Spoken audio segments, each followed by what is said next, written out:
భవానీపురంలోని గొల్లపూడి శివార్లో సుమారుగా 200 పైగా గోవులను స్థానికులు గుర్తించారు. ఇవాళ బక్రీద్ కావడంతో నిర్బంధించినట్లు సమాచారం రావడంతో గోవులు ఉన్న ప్రాంతానికి హిందూ సంఘాలు గోరక్షకులు చేరుకున్నారు. విశ్వ హింద్ పరిషత్ గోరక్షకులు గోవులకు అండగా నిలిచి గోవులను అన్నింటినీ విడిపించారు.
ఎన్టీఆర్ జిల్లా భవానీపురంలోని గొల్లపూడి శివార్లో సుమారుగా 200 పైగా గోవులను స్థానికులు గుర్తించడం జరిగింది. అయితే ఈ రోజు బక్రీద్ కావడంతో నిర్బంధించినట్లు సమాచారం రావడంతో గోవులు ఉన్న ప్రాంతానికి హిందూ సంఘాలు గో రక్షకులు చేరుకోవడం జరిగింది.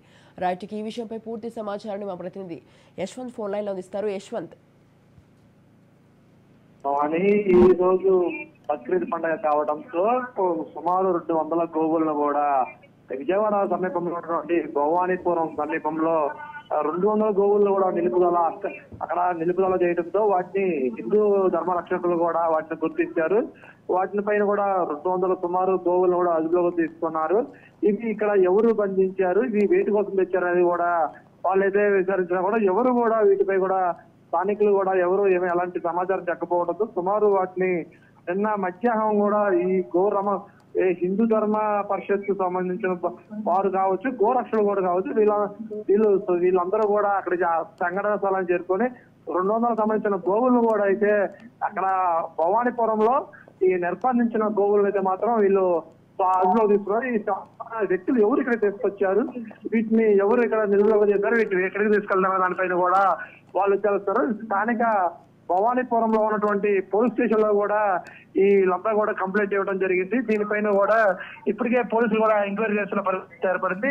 ఈ బక్రీద్ పండుగ కావడంతోనే ఈ గోవులను కూడా తరలించి వాటిని పండుగ సందర్భంగా దాన్ని గోమాత వ్యతిరేకంగా కార్యక్రమాలు చేయదే విధంగా ఉన్నాయని చెప్పేసి కూడా హిందూ ధర్మ రక్షకులు అయితే తెలుపుతున్నారు. పరిస్థితి అయితే ఏర్పడుతుంది. Bhavani, right, thank you Yashwant, thanks for the details.